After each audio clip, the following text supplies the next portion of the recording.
Governance discuss कर चुके थे कि कॉर्पोरेट गवर्नेंस क्या है, ओईसीडी प्रिंसिपल क्या है, पर उस क्लास में शायद 2 या 3 लोग ही थे। तो मैं अभी आपको यूनिट 1 से ऐसा क्विक रिवीजन कराने के हिसाब से आपको टॉपिक्स बता रही हूँ और उसके अंदर क्या-क्या चीज़ें थी, उस बारे में डिस्कस करते हैं फ्रॉम यूनिट 1 भी, ठीक है? तो क्विक रिवीजन के लिए वो कर रही हूँ क्योंकि बहुत सारे टॉपिक्स ऐसे हुए हैं जिसमें केवल अना ने कभी अटेंड किया है, कभी रेशु ने अटेंड किया है, कभी अनुकृति ने अटेंड किया है और रेयरली और किसी ने क्लासेस अटेंड की हैं। तो इसलिए आपको यूनिट 1 से बिजनेस एथिक्स क्या होता है यहाँ से डिस्कस करते हैं कि बिजनेस एथिक्स क्या है। बिजनेस एथिक्स आपको हेल्प करता है डिफरेंशिएट करने में कि कौन सी चीजें सही हैं, कौन सी चीजें गलत है, क्या चीजें फेयर हैं, क्या चीजें अनफेयर हैं। और जो बिजनेस एथिक्स है इसकी इसका इसमें एकेडमिक्स में इसका एक्सेलरेशन कब हुआ? 1980s के बाद से। हालांकि इसका जो रूट है वो बहुत पहले से फिलोसफिकल सिनेरियो में था, जैसे एरिस्टोटल, प्लेटो, ये जो फिलोसफर्स थे वो उन लोगों की बातों में, उन लोगों की फिलोसफी में बिजनेस एथिक्स के बारे में चीजें थी। पर एकेडमिक्स में ये कब आया? एकेडमिक्स में ये इसकी जो ग्रोथ है वो 1980s के बाद से एक्सेलरेट कर गई, ठीक है? अब जो बिजनेस एथिक्स होती है उसका प्रिंसिपल क्या होता है? सिंपल है कि आप कोई भी इविल, कोई भी खराब चीज को इनकॉर्पोरेट मत करिए अपने बिजनेस में, ठीक है? That is principle of not to do evil, ठीक है? कोई भी गलत चीज को या गलत एलिमेंट को जो कि सही नहीं है, जो कि अनफेयर है, अनफेयर मीन्स है, उसको मत इनकॉर्पोरेट करिए अपने बिजनेस में, ठीक है? जैसे कि पहले इंडस्ट्रियल रिवॉल्यूशन के पहले की अगर आप बात करो तो जब हम सेल्स पे ज्यादा ध्यान देते थे, मार्केटिंग पे कम ध्यान देते थे, तो हम क्या करते थे? हम प्रोसेस पर ध्यान नहीं देते थे कि कोई चीज की मैन्युफैक्चरिंग जो है वो प्रोसेस कैसा है, हम उसके प्रॉफिटेबिलिटी रेशियो पर ध्यान देते थे। मतलब कस्टमर सेटिस्फाइड है या नहीं सेटिस्फाइड है, इस पे कम ध्यान दिया जाता था, प्रॉफिट रेशियो पे ज्यादा ध्यान दिया जाता था। तो आप अगर सिर्फ प्रॉफिटेबिलिटी पे ध्यान दोगे तो आपका जो प्रोसेस है उसमें कहीं ना कहीं कुछ ना कुछ आप कॉम्प्रोमाइज करते हो, अनफेयर मीन्स जो है वो एलिमेंट उसके चले जाते हैं। पर आफ्टर इंडस्ट्रियल रेवोल्यूशन लोगों को समझ में आ गया कि नहीं, कस्टमर सेटिस्फैक्शन जो है उसको हमें प्रायोरिटाइज करना है, उस पर हमें प्रायोरिटी देनी है। तो जो बिजनेस एथिक्स है वो यही बोलता है, यही बोलता है कि आप अपने बिजनेस में, अपने ऑर्गेनाइजेशन में कोई भी इवल एलिमेंट जो कि अनफेयर मीन्स है उसको मत इनकॉर्पोरेट करो। आप प्रिंसिपल ऑफ कस्टमर सेटिस्फैक्शन पे ध्यान दीजिए, ठीक है?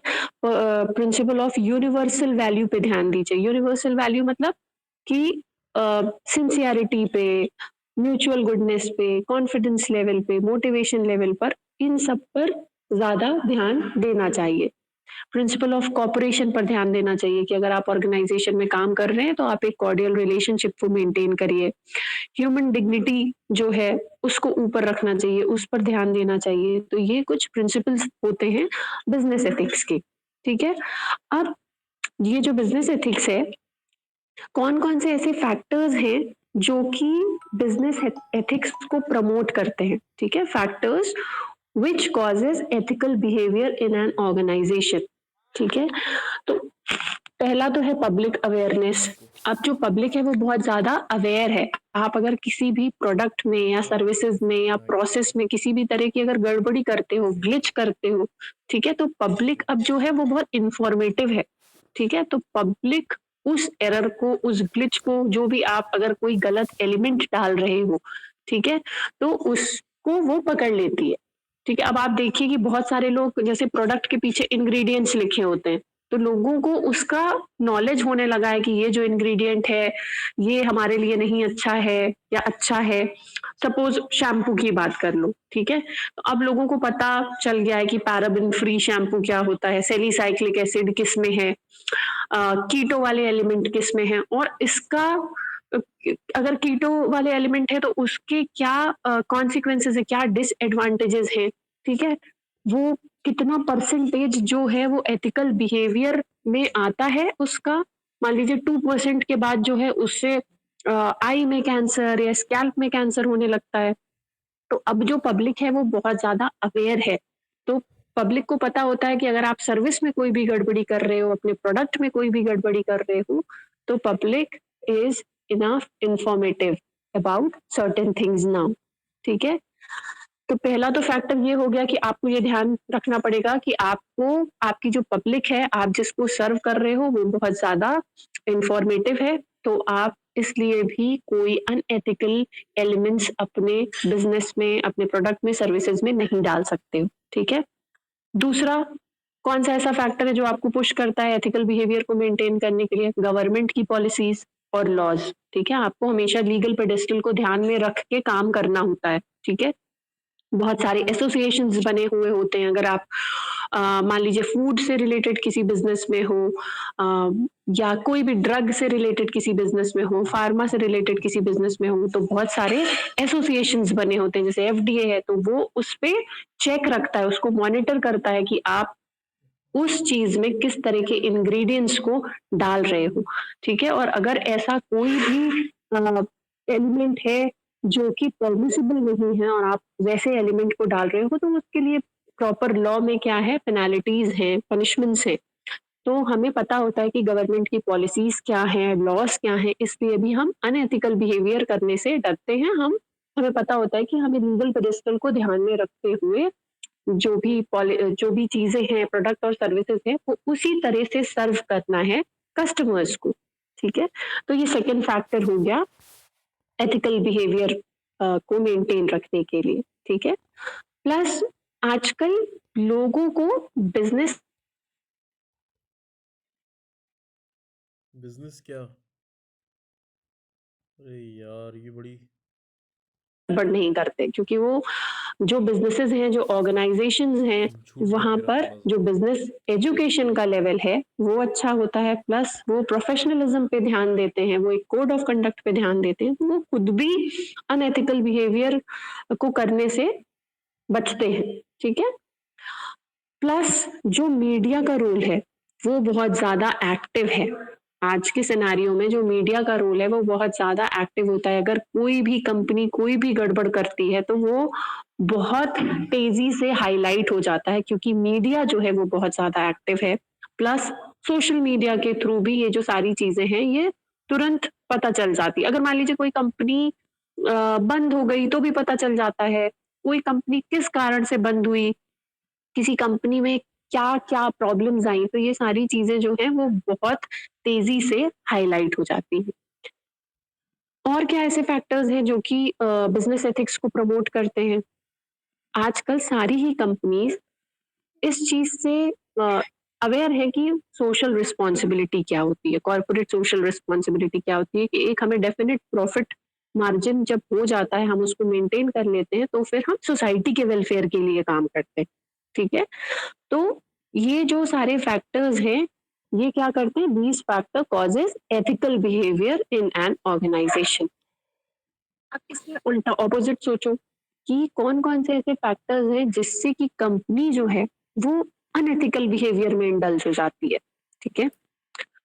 कंपनी जब देखती है कि बहुत ज्यादा एक्यूट कंपटीशन है, बहुत ज्यादा एग्रेसिव कंपटीशन है, और जब वो उसको सही ट्रैक पे चल के मीट नहीं कर पाती है, तो वो उसमें अनएथिकल एलिमेंट्स डाल देती है, क्योंकि कॉम्पिटिटर जो है वो बहुत ज्यादा उसकी हाइक हो रही है, वो बहुत ज्यादा तेजी से मूव कर रहा है, कुछ भी डिस्टिंक्टिव फीचर डाल दिया, और जब आप मीट नहीं कर पाते हो उसको, तो आप कोप अप नहीं कर पाते हो चीज़ों से, उस एक्यूट कॉम्पिटिशन से, तब बहुत सारी कंपनीज जो हैं वो क्या करती हैं, अनएथिकल बिहेवियर को अडॉप्ट कर लेती हैं। दूसरे क्या है फैक्टर्स हैं जो कि अनएथिकल बिहेवियर जिनकी वजह से हो जाता है, जहां पर सोशल वैल्यूज या कस्टम्स की कमी हो जाती है, जहां पर डेक्लिनेशन हो जाता है सोशल वैल्यूज में और कस्टम्स में, वहां पर भी अनएथिकल बिहेवियर होता है, ठीक है? पॉलिटिकल करप्शंस की वजह से भी अनएथिकल बिहेवियर हो जाता है, ठीक है? अनएथिक एक्ट्स के बारे में अगर आपको नहीं पता है, अगर कोई कंपनी को गवर्नमेंट की पॉलिसीज प्लस इंडियन कॉन्स्टिट्यूशन के बारे में अगर नहीं पता है, तो भी लोग अनएथिकल बिहेवियर में इंडल्ज हो जाते हैं, ठीक है? या कोई कंपनी को बहुत ज्यादा प्रेशर होता है प्रॉफिट अर्न करने का, ठीक है? तो भी वहां पर अनएथिकल जो बिहेवियर है वो होता है, ठीक है? तो ये कुछ फैक्टर्स थे जिससे कि एथिकल बिहेवियर मोटिवेटेड होता है, और कुछ ऐसे फैक्टर्स हैं जिससे कि अनएथिकल बिहेवियर को लोग प्रैक्टिस करने लगते हैं ऑर्गेनाइजेशन में। फाइन। अब वर्क एथोस क्या है? वर्क एथोस मतलब होता है कि norms of behaviour which you govern the conduct of through which you govern the conduct of workers। ठीक है, आप वर्क एथोस क्या है कि आप नॉर्म्स बनाते हो बिहेवियर का जो कि वर्कर्स को फॉलो करना होता है। ठीक है, ताकि जो प्रोडक्टिविटी लेवल है वो अप्रेज हो जाए, वो बढ़ जाए। जैसे कि discipline, punctuality, dignity, cooperation, cordial relationship को मेंटेन करना, किसी ऑर्गेनाइजेशन का वर्क कल्चर कैसा है। ठीक है, लॉयलिटी, कमिटमेंट और रिस्पॉन्सिबिलिटीज, कोई एम्बिग्विटी नहीं होना। ठीक है, एडवर्स कमेंट नहीं करना किसी भी ऑर्गेनाइजेशन के बारे में। तो ये जो सारी चीजें हैं ये किस में आती है? वर्क एथोस में आती है। ठीक है, अब इंडियन एथोस की बात करो, अगर इंडियन एथोस फॉर मैनेजमेंट, तो इंडियन एथोस जो है वो कहाँ से आता है? इंडियन एथोस जो है वो जो लिविंग ऑफ लाइफ है ना, जो एक तरीका होता है लाइफ को जीने का, वहां से आता है। और ये कहाँ से आता है? ये आता है, ये रिवील किया गया है जैसे गीता में, उपनिषद में, कुरान में, बाइबल में। ठीक है, तो application of principles of managing an organisation is revealed in these sacred holy books like Gita, various Upanishad, Bible, Quran. यहाँ पर ये मेंशन किया गया है। जैसे कि अगर आप इंडियन एथोस की बात करो, ठीक है, कि भारत में कौन कौन सी एथिक्स जो है वो कॉमन है।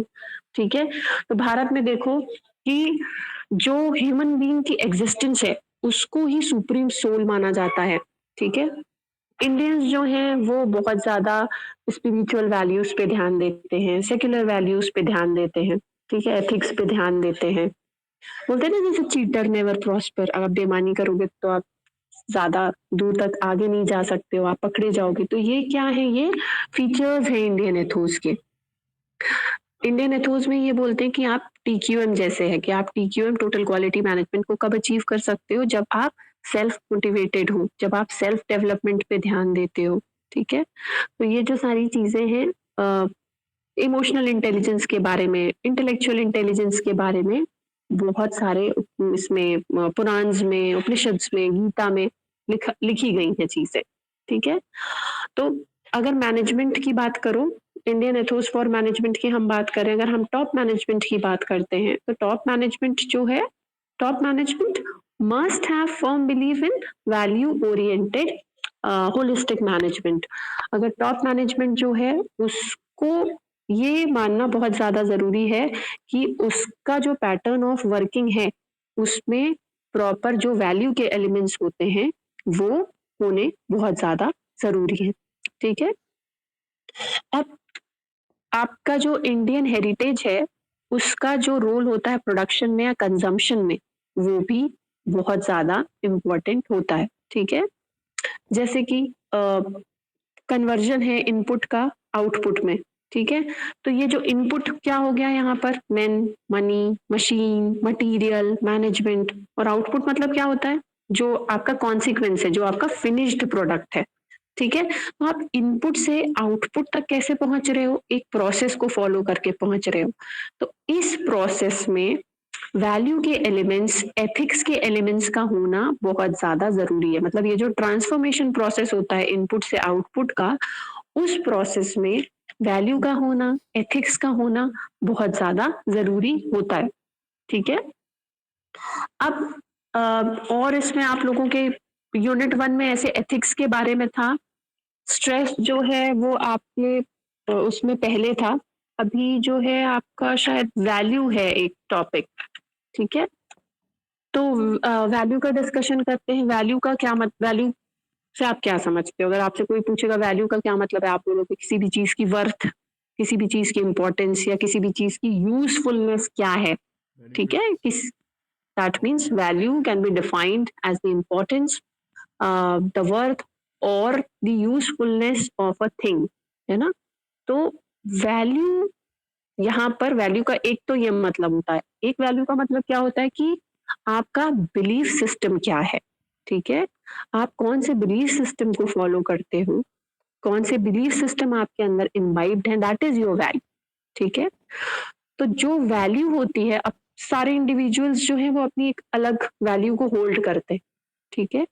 तो वैल्यू क्या करती है? Value tend to influence your attitude, your behaviour, ठीक है? जैसे किसी के लिए ऑनेस्टी जो है वो बहुत ज़्यादा इम्पोर्टेंस रखती होगी कि भाई हमें बिल्कुल सच ही बोलना है, कहीं झूठ नहीं बोलना है, ठीक है?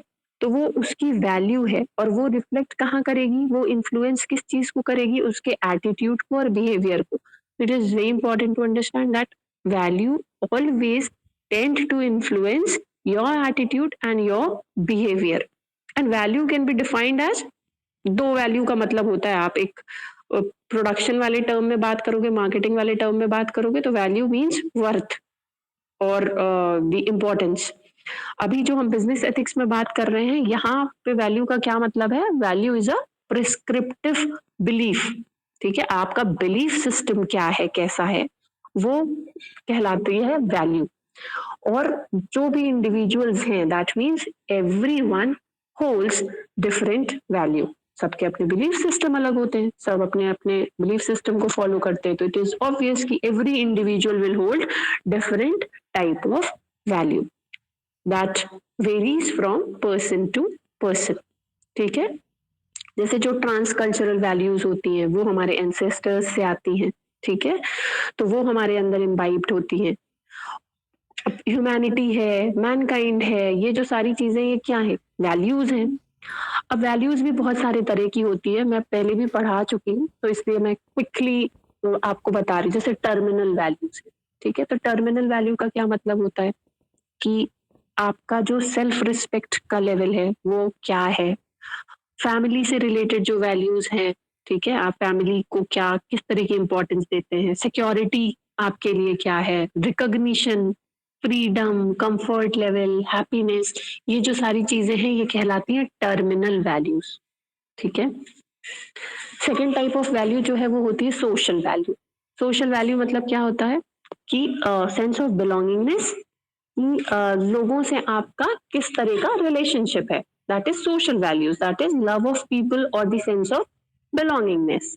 फाइन।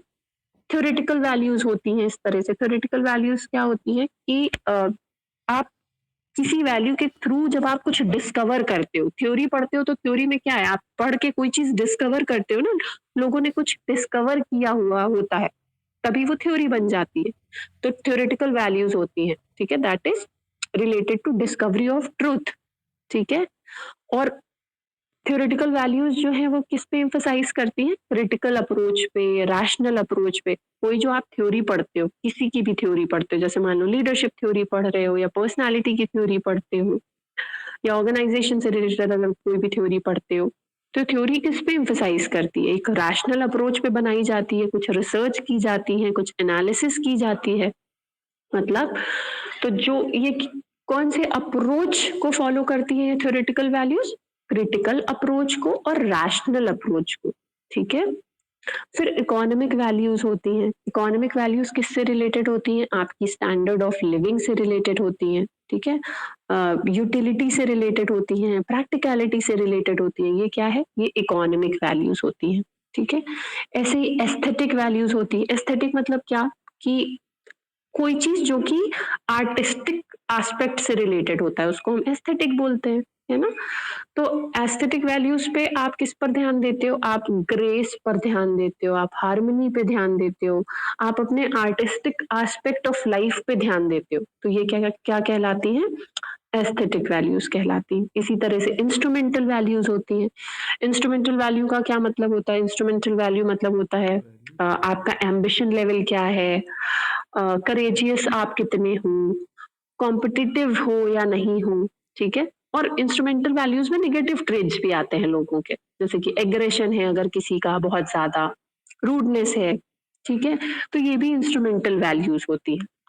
तो ये कुछ टाइप ऑफ वैल्यूज हो गई, ठीक है? अब हम लोग बात करते हैं ट्रांस कल्चरल वैल्यू की। ट्रांस कल्चरल वैल्यू जो कि मैनेजर के द्वारा फॉलो की जाती है, ठीक है? Trans cultural values which are followed by manager in an organization, ठीक है? तो ट्रांस कल्चरल वैल्यूज कैसी होनी चाहिए? ट्रांस कल्चरल वैल्यू ये होनी चाहिए कि आपकी जो पर्सनालिटी है वो अनबायस्ड होनी चाहिए, पहली ट्रांसकल्चरल वैल्यू क्या हो गई? Unbiased personality. अगर आपका कोई मैनेजर है तो उसका अपने एम्प्लॉय के प्रति किस तरह का बिहेवियर या बर्ताव होना चाहिए? वो अनबायस्ड होना चाहिए, मतलब वहां पर किसी भी एम्प्लॉय के लिए किसी भी तरह का डिस्क्रिमिनेशन, भेदभाव, बायसनेस नहीं होनी चाहिए। ठीक है, तो first type of transcultural value is unbiasness. Discrimination level जो है, भेदभाव, वो नहीं होना चाहिए।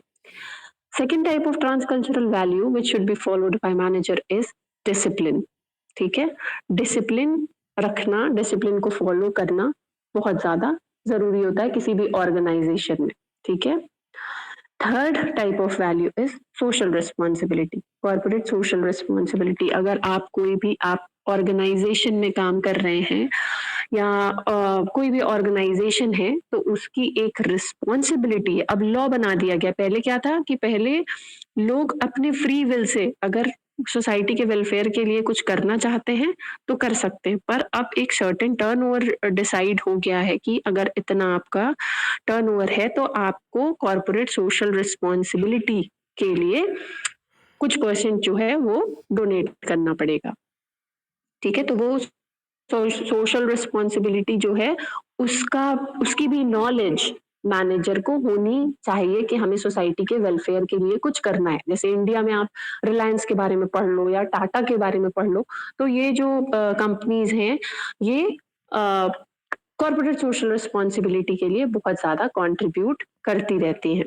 ठीक है, ट्रांसकल्चरल वैल्यू में आपको क्लियर ऑब्जेक्टिव का भी रखना बहुत ज्यादा जरूरी होता है। क्यों? क्लियर ऑब्जेक्टिव अगर रहेगा तो clear objective can only play the vital role in uplifting the organisation. अगर ऑब्जेक्टिव में किसी भी तरह कोई कुछ वेग है, अगर कोई कंफ्यूजन है, तो भी चीजें जो हैं वो स्मूथली फंक्शन नहीं कर सकती। तो एक ट्रांसकल्चरल जो वैल्यू होती है that is to have clarity. ठीक है, कि आप भाई कोई भी तरह का जो कंफ्यूजन है, कुछ भी मडलिंग ना हो, तो वहां पर क्लियर ऑब्जेक्टिव का रहना बहुत ज्यादा जरूरी होता है। ट्रांसकल्चरल वैल्यू में लॉयलिटी भी आती है कि आप मैनेजर जो है वो अपने एम्प्लॉय के प्रति लॉयल हो, that is loyalty towards worker. Corporation level जो है वो भी एक ट्रांसकल्चरल वैल्यू में आता है। ट्रांसपेरेंसी लेवल या ओपन माइंडेड होना, ट्रांसपेरेंसी लेवल को मेंटेन करना, प्रॉपर चैनल ऑफ कम्युनिकेशन को मेंटेन करना, ये जो सारी चीजें हैं ये किस में आती हैं? ट्रांसकल्चरल वैल्यूज में आती हैं। ठीक है, अब ट्रांसकल्चरल वैल्यू का रेलिवेंस क्या है, क्या एडवांटेजेस हैं? अगर आप ट्रांसकल्चरल वैल्यू को फॉलो करते हो किसी भी ऑर्गेनाइजेशन में, तो वहां पर आप अपने स्टेक होल्डर्स के बीच में एक क्रेडिबिलिटी को मेंटेन कर पाओगे। ठीक है, अब स्टेक होल्डर्स कौन होते हैं? आप अगर कोई ऑर्गेनाइजेशन है तो उसके स्टेक होल्डर्स उसके कस्टमर्स हैं, उसके सप्लायर्स हैं, वेंडर्स हैं, डिस्ट्रीब्यूटर्स हैं, एम्प्लॉयज हैं, ये सारे ही तो स्टेक होल्डर्स होते हैं। तो अगर आप ट्रांसकल्चरल वैल्यू को फॉलो करते हो तो you will be able to maintain the credibility among all the stakeholders, among your customers, among your suppliers, vendor, distributor, employees, everyone. Fine. और दूसरी बात इसमें क्या होती है, दूसरा एडवांटेज क्या है ट्रांसकल्चरल वैल्यू को फॉलो करने का, कि जब आप किसी भी तरह का डिस्क्रिमिनेशन या अनबायसनेस नहीं कर रहे हो, कोई भी तरह का भेदभाव नहीं कर रहे हो, तो that will obviously correspond to what? That will obviously correspond to basic human values. ठीक है, आपकी जो ह्यूमन वैल्यूज हैं वो और ज्यादा एलिवेट होती हैं आपके ऑर्गेनाइजेशन में। ठीक है, ट्रांसकल्चरल वैल्यू को जब आप फॉलो करते हो तो it helps you in taking right and accurate decisions. ठीक है, आप एक्यूरेट, सही तरह का निर्णय ले पाते हो। किसके इंटरेस्ट में? पब्लिक के इंटरेस्ट में, एम्प्लॉय के इंटरेस्ट में और कंपनी के गोल के इंटरेस्ट में। ठीक है, क्यों? क्योंकि यहाँ पर आप सिर्फ अपनी कंपनी की प्रॉफिटेबिलिटी के बारे में नहीं सोच रहे हो, आप अपने सारे ही स्टेक होल्डर्स के बारे में सोच रहे हो। तो आप डिसीजन किसके इंटरेस्ट में लोगे? Organization will take decision in the interest of public, employees and company's goal. आप प्रॉफिट अर्निंग पे ध्यान दोगे, पर आप प्रॉफिट, ऑब्वियसली प्रॉफिट अर्निंग पे कोई भी कंपनी ध्यान देगी, पर जो प्रॉफिट अर्निंग अप्रोच होगा वो कैसा होगा, वो वैल्यू ड्रिवन होगा। ठीक है, वैल्यू ड्रिवन मतलब उसमें कोई अनएथिकल एलिमेंट नहीं होगा, और अगर अनएथिकल एलिमेंट नहीं है तो कंपनीज क्या होती है, कंपनी श्योर होती है कि वो सक्सेसफुल होंगी, और अगर सक्सेसफुल होंगी तो लॉन्ग रन में होंगी। ठीक है, जैसे सहारा है, तो सहारा के साथ क्यों प्रॉब्लम हुई, क्योंकि अनएथिकल चीजें थी, है ना, तो सब कुछ ठप हो गया। तो यहाँ पर प्रॉफिट अर्निंग पे ध्यान देना है, पर वैल्यू ड्रिवन अप्रोच के साथ हमें ध्यान देना है, ताकि हम अभी 2 साल बाद, 2 साल के लिए हम सक्सेसफुल हो जाएं और फिर सब कुछ हमारी कंपनी बैठ जाए, डूब जाए, हम लॉस में चले जाएं। ठीक है, इतने बड़े बड़े लोगों को, इतने बड़े बड़े बिजनेस टाइकून्स को जेल हो जाती है, हेवी पेनाल्टी देनी पड़ रही है, जो कि हम लोगों के लिए एक टाइम पे इंस्पिरेशन थे। ठीक है, तो क्यों ये प्रॉब्लम्स हुई, क्योंकि वहां पर वैल्यू ड्रिवन अप्रोच नहीं था, एथिकल अप्रोच नहीं था। तो प्रॉफिट अर्निंग जो है, अगर आप ट्रांसकल्चरल वैल्यू को फॉलो करते हो तो यहाँ पर profit earning, just a second, तो यहाँ पर प्रॉफिट अर्निंग जो अप्रोच होता है, वो वहां प्रॉफिट अर्निंग के लिए आपको वैल्यू ड्रिवन अप्रोच को फॉलो करना चाहिए। ठीक है, ट्रांसकल्चरल वैल्यू को अगर आप फॉलो करते हैं तो इसका एक और एडवांटेज है कि आपका जो ऑब्जेक्टिव होगा वो क्लियर होगा, और अगर आपका ऑब्जेक्टिव क्लियर है तो उस ऑर्गेनाइजेशन में डिस्प्यूट होने की या कॉन्फ्लिक्ट होने की जो संभावना होती है, डिसएग्रीमेंट की जो संभावना है, वो क्या होती है, वो भी रिड्यूस हो जाती है।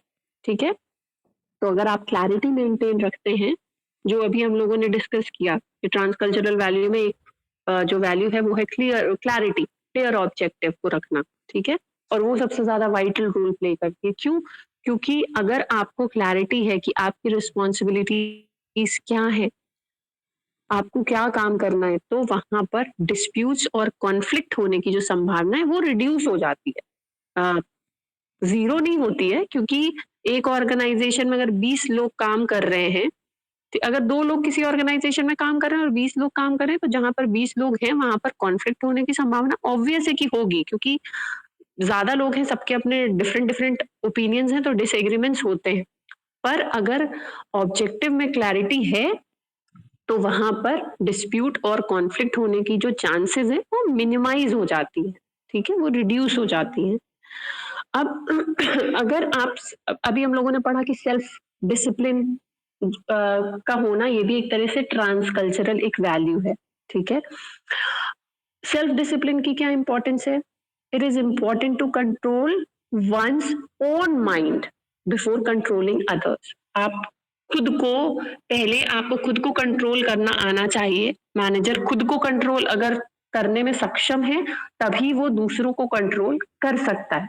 ठीक है, तो सेल्फ डिसिप्लिन जो है वो बहुत ज्यादा जरूरी है। फॉर एन एग्जाम्पल, जैसे डिसिप्लिन है, डिसिप्लिन में जैसे समझिए पंक्चुअलिटी है। ठीक है, तो वो खुद को भी प्रैक्टिस करना बहुत ज्यादा जरूरी होता है, या वर्किंग आवर्स का ऑप्टिमम यूज करना, ये जो सारी चीजें हैं सेल्फ डिसिप्लिन में आती है। ठीक है, जो ट्रांसकल्चरल वैल्यूज हैं, ये जो है ये इनोवेशन को भी प्रमोट करती है। ठीक है, कॉम्पिटिटिव लेवल जो होता है वो भी आपका इंक्रीज होता है, इनोवेशन लेवल जो है वो भी बहुत ज्यादा इंक्रीज होता है। एथिक्स जब आया एकेडमिक्स में, जब टीचिंग में आया, एकेडमिक्स में आया, तो उससे क्या हुआ, उससे लोगों के मॉरल जो थॉट्स हैं वो स्टिमुलेट हुए। उनको पता चला कि एथिक्स की क्या इंपॉर्टेंस होती है। कल को आप किसी ऑर्गेनाइजेशन में काम करेंगे तो आपको पता रहना चाहिए कि आप कौन से प्रोसेस पे काम कर रहे हो, उस प्रोसेस में कोई अनएथिकल एलिमेंट तो नहीं। अगर आप किसी प्रोडक्ट की मैन्युफैक्चरिंग में काम कर रहे हो तो आपको वहां पता होगा कि आप जो इंग्रेडिएंट्स यूज कर रहे हो उसमें कोई अनएथिकल या कोई डेंजरस एलिमेंट तो नहीं है। ठीक है, जैसे कि मैंने आप लोग को बताया कुछ लिपस्टिक में लेड होता है, मैगी में लेड था, तो ये क्या है, ये अब लोगों को पता है, और इसलिए इसके लिए एसोसिएशंस भी बने हैं चेक करने के लिए। ठीक है, अब बहुत सारी जो कंपनीज है वो एथिक्स को इस तरह से भी करती है, जैसे जो बॉडी शॉप है उसने सबसे पहले क्या फॉलो किया कि हमें अपनी जो प्रोडक्ट की टेस्टिंग करनी है वो वीगन वे में करनी है, मतलब उसमें हमें एनिमल टेस्टिंग नहीं करनी है। तो ये सबसे पहले बॉडी शॉप ने फॉलो किया। अब आप किसी भी कंपनी की, जैसे आप ऑल्डो की, गामलानो की, अगर इसकी वेबसाइट में देखते हो तो जो उनके प्रोडक्ट्स हैं जो वीगन है, कुछ ऐसे लोग होते हैं जो कि लेदर का सामान नहीं यूज करते हैं क्योंकि वो एनिमल की स्किन से बना हुआ होता है। कोई कोई लोग ऐसे प्रोडक्ट भी नहीं यूज करते हैं जो कि एनिमल पे टेस्ट किए गए हैं।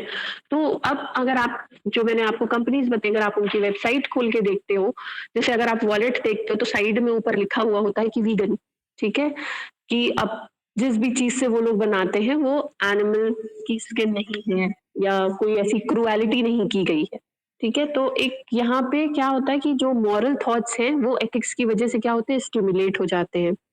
आपकी जो प्रॉब्लम सॉल्विंग स्किल्स हैं वो भी डेवलप हो जाती है, कि आपका कॉम्पिटिटर अगर अच्छा कर रहा है, बहुत ज्यादा एक्यूट कंपटीशन हो गया है कहीं, तो आप उससे बेहतर करने के लिए प्रॉब्लम सॉल्विंग स्किल्स जो है उसको अपग्रेड करोगे, है ना। अनएथिकल एलिमेंट को ना ले आके आप अपनी प्रॉब्लम सॉल्विंग जो स्किल्स है उसको एनहांस करोगे और आप उसका सोल्यूशन ले आओगे, ना कि गलत रास्ता आप चूज करोगे, ठीक है। तो ये जो एथिक्स है ये क्या करती है, it develops a sense of moral obligation, कि आपको बताती है कि नहीं ये चीज गलत है, आप ये मत करो। तो एक आपको मॉरल ऑब्लिगेशन का सेंस जो है वो डेवलप हो जाता है, ठीक है। और जो एथिक्स है वो कंफ्यूजन को भी रिड्यूस करता है, मतलब जो भी एम्बिग्विटी है उसको भी रिड्यूस कर देता है। तो ये टीचिंग एथिक्स जो है वो इसके बेनिफिट्स हैं, कि एथिक्स को एकेडमिक्स में लाने से क्या क्या बेनिफिट्स हुए, ठीक है। और आपके कुछ यूनिट में मैंने पढ़ाया था, कॉर्पोरेट गवर्नेंस पढ़ाया था उस दिन, शायद सिर्फ 2 या 3 बच्चे थे। तो कॉर्पोरेट गवर्नेंस मैं बता देती हूँ कि क्या होता है। गवर्नेंस का मतलब होता है सेट ऑफ रूल्स, ठीक है, कि कोई भी कॉर्पोरेट या ऑर्गेनाइजेशन किस तरह के रूल्स को फॉलो करता है, किस तरह की पॉलिसीज को फॉलो करता है, किस तरह के रेजोल्यूशंस को पे फोकस करता है, नॉर्म्स क्या क्या फॉलो करता है, ठीक है। तो इसका मतलब होता है गवर्नेंस। और ये जब कॉर्पोरेट में फॉलो किया जाता है, किसी बिजनेस एंटिटी के द्वारा फॉलो किया जाता है, तो इसको हम बोलते हैं corporate governance. So I repeat, corporate governance means set of rules, norms, culture, policies, laws, resolution in order to dictate corporate behavior. ये कहलाता है कॉर्पोरेट गवर्नेंस, कि पर्टिकुलर एम्प्लॉय का, जितने भी एम्प्लॉयज हैं उनका क्या बिहेवियर होगा, ये किसमें मेंशन्ड होता है, रूल्स में, उनकी कंट्रोल पॉलिसी में, उनके स्ट्रैटेजीज में, उनके रेजोल्यूशन में। तो ये कहलाता है कॉर्पोरेट गवर्नेंस। अगर कोई पूछता है गवर्नेंस क्या होता है, that is set of rules followed by corporate, ठीक है। तो corporate governance is set of rules you follow, control strategy जो भी बनाई जाती है मॉनिटर करने के लिए, बाकी जो भी पॉलिसीज हैं, लॉज हैं, रेजोल्यूशंस हैं, ये कहलाता है कॉर्पोरेट गवर्नेंस।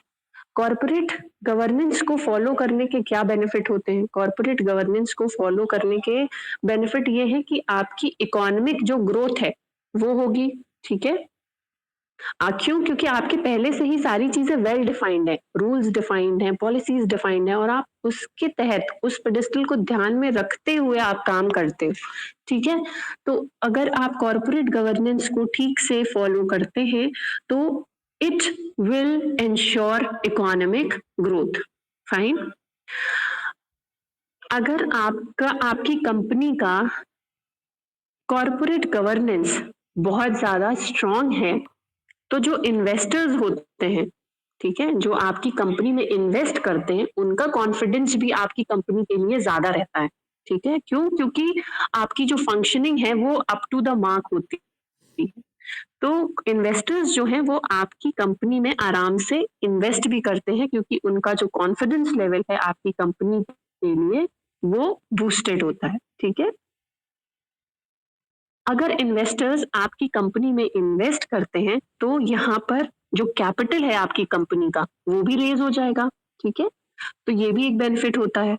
कॉर्पोरेट गवर्नेंस का, कैपिटल कॉस्ट आपकी जो है वो डिक्रीज हो जाती है, वो लोअर हो जाती है। शेयर प्राइसेस जो हैं आपकी कंपनी के, उसका भी पॉजिटिव इम्पैक्ट पड़ता है, ठीक है, पॉजिटिव इम्पैक्ट आपका शेयर प्राइस पे भी पड़ता है। सो these are the certain benefits of corporate governance. corporate governance के बारे में हम लोगों ने ये भी पढ़ा था कि कॉर्पोरेट गवर्नेंस के ड्राइविंग फोर्स कौन कौन से हैं, जैसे ग्लोबलाइजेशन है, प्राइवेटाइजेशन है, अनएथिकल बिजनेस प्रैक्टिसेस जो होती हैं, या सिक्योरिटी से रिलेटेड कोई भी स्कैम्स हो जाते हैं बड़े बड़े, तो ये जो सारी चीजें हैं ये कॉर्पोरेट गवर्नेंस से मिनिमाइज हो जाते हैं, ठीक है। आपके यहाँ आपकी कंपनी अगर बहुत अच्छे से rules, regulations, policies, norms, control factor, monitor factor, इन सब पर अगर ध्यान देगी तो अनएथिकल बिजनेस प्रैक्टिसेस जो हैं या कोई सिक्योरिटी रिलेटेड स्कैम्स जो हैं वो क्या है, वो कम हो जाते हैं, ठीक है। कॉर्पोरेट गवर्नेंस के 4 पीज होते हैं, जैसे मार्केटिंग के 4 पीज होते हैं, 7 पीज होते हैं, वैसे कॉर्पोरेट गवर्नेंस के भी 4 पीज होते हैं, ठीक है। सबसे पहला जो पी होता है दैट स्टैंड्स फॉर पर्पस, ठीक है। पर्पस मतलब कि मोटिव क्या है, ठीक है। तो उस पर्पस में आपका vision, mission, strategy, plan, structure, ये सारी चीजें आ जाती हैं। Then that is followed by second P, that is process. Process क्या हुआ, प्रोसेस मतलब सीरीज ऑफ स्टेप्स, एक सीक्वेंस किसी भी स्टेज का, ठीक है। तो उस प्रोसेस को मैनेजमेंट किस तरह से फॉलो करती है, ठीक है, उसको कितने अच्छे से मॉनिटर कर रही है, ये सारी चीजें प्रोसेस में आ जाती। कितना इनोवेशन जो है वो उस प्रोसेस में है, तो वो आपको डिमांड देख के अपने प्रोसेस को देखना पड़ता है, चेंज करना पड़ता है, या कंटिन्यूअस उसमें इम्प्रूवमेंट्स रहते हैं। तो जो 2 पीज हो गए, पहला पी था आपका purpose, second P is process, third P is performance, कि आपके ऑर्गेनाइजेशन की परफॉर्मेंस क्या है, दैट इज एफिशिएंसी लेवल क्या है आपकी परफॉर्मेंस का, आपका ग्रोथ क्या है, फैसिलिटेशन है या नहीं है, प्रॉफिटेबिलिटी रेशियो क्या है, ठीक है। तो ये सारी चीजें आप कौन से पैरामीटर से डिसाइड करते हो, परफॉर्मेंस से, ठीक है।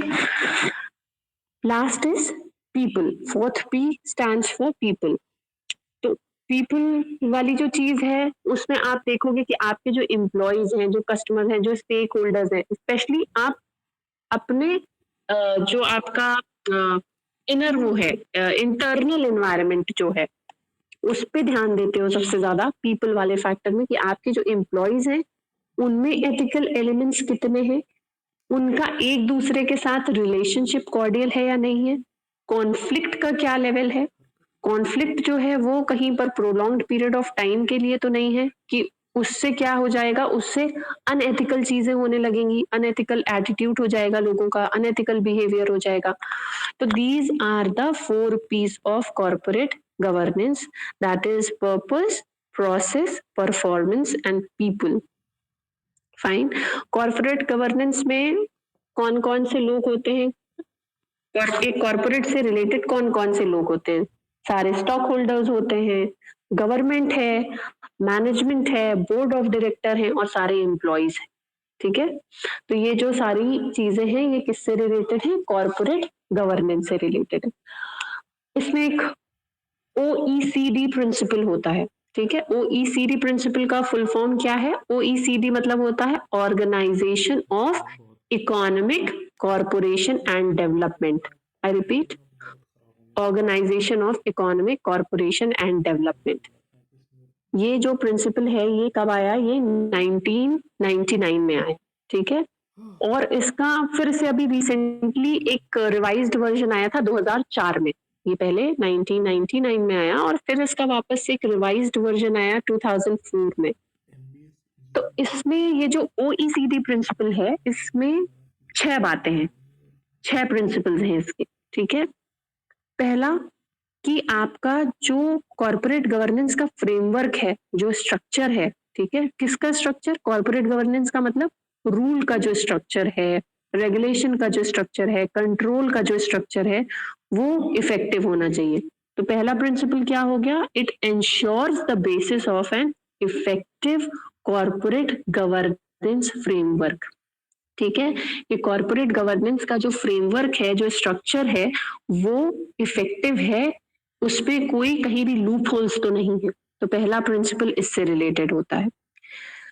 दूसरा जो OECD प्रिंसिपल होता है वो शेयर होल्डर्स के राइट से, कि शेयर होल्डर्स के क्या क्या अधिकार है वो उनको पता होने चाहिए। Second principle is related to the rights of shareholders. Fine. Third principle, third OECD principle is related to equitable treatment of shareholders. आपके जो शेयर होल्डर्स हैं उनमें कोई किसी भी तरह की डिस्पैरिटी नहीं होनी चाहिए, उनके साथ सबके साथ इक्विटेबल बिहेवियर ट्रीटमेंट होना चाहिए। Third principle is related to unbiasedness. Fine. Fourth principle is the role of stakeholders should be well defined. Stakeholders का क्या रोल है, कौन से एम्प्लॉइज का क्या रोल है, कौन से वेंडर का क्या रोल है, कौन से डिस्ट्रीब्यूटर का क्या रोल है, ठीक है, मैनेजर का क्या रोल है, बोर्ड ऑफ डायरेक्टर का क्या रोल है, ये जो है ये कॉर्पोरेट गवर्नेंस में, मतलब सेट ऑफ रूल्स रेगुलेशंस के फ्रेमवर्क में वेल डिफाइंड होना चाहिए। ठीक है, सबके ड्यूटीज जो डेलीगेट किए जाते हैं वो उनको अच्छे से क्लैरिटी के साथ डिफाइन की जानी चाहिए। That is fourth principle. Fifth principle is disclosure and transparency. आपके जो भी स्टेक होल्डर्स हैं वहां पर आपको डिस्पैरिटी तो करनी नहीं है, किसी भी तरह का भेदभाव नहीं होना चाहिए, और जो बातें, जो इंफॉर्मेशन सबके पास होनी चाहिए आप उनको ट्रांसपेरेंट रखोगे। ठीक है, आपको कौन सी चीजें डिस्क्लोज करनी है, कौन सी चीजें डिस्क्लोज नहीं करनी है, वो जो टॉप मैनेजमेंट होता है वो डिसाइड कर लेता है। बट आपको एक ट्रांसपेरेंसी मेंटेन करके रखनी होती है अपने स्टेक होल्डर्स के साथ। वहां पर ऐसा कुछ नहीं कि आपको कुछ छुपाना है या कोई भी कुछ सीक्रेट डॉक्यूमेंट्स हैं, ऐसा नहीं होता है। ठीक है, तो डिस्क्लोजर एंड ट्रांसपेरेंसी के बारे में इसका जो फिफ्थ प्रिंसिपल है OECD, that is related to transparency and disclosure. The last principle is related to the responsibility of the board. ठीक है, जो बोर्ड ऑफ डायरेक्टर्स हैं उनकी क्या रिस्पॉन्सिबिलिटीज है। ठीक है, ये छठा जो प्रिंसिपल है, जो सिक्स्थ प्रिंसिपल है, वो ये बोलता है कि जो रिस्पॉन्सिबिलिटी है बोर्ड की, बोर्ड ऑफ मेंबर्स की, वो वेल डिफाइंड होनी चाहिए, और वो जो मिडिल मैनेजमेंट है, जो लोअर मैनेजमेंट है, उनको भी पता होना चाहिए कि आपके जो बोर्ड ऑफ डायरेक्टर्स हैं उनकी क्या रिस्पॉन्सिबिलिटीज है। ठीक है, so this is OECD principle. ठीक है, तो ये कुछ था जो मैंने अभी आपको रिवाइज करने के हिसाब से बताया था कि एथिक्स क्या होता है। अभी कुछ मेरे पास शायद मुझे अभी कुछ नोट्स मिले हैं, दैट इज फ्रॉम मेरे MBA के टाइम के हैं। ठीक है, तो आप उसको देख लीजिएगा, जो भी आपके सिलेबस के हिसाब से काम आए आप उसको यूज कर लीजिएगा। एथिकल इश्यूज मैंने बताया था कि एडवर्टाइजिंग में कुछ एथिकल इश्यूज होते हैं।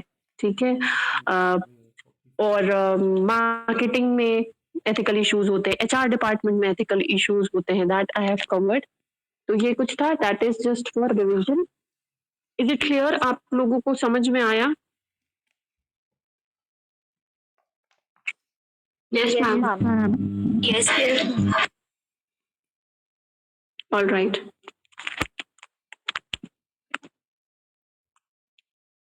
Just 1 second, I am taking the screenshot.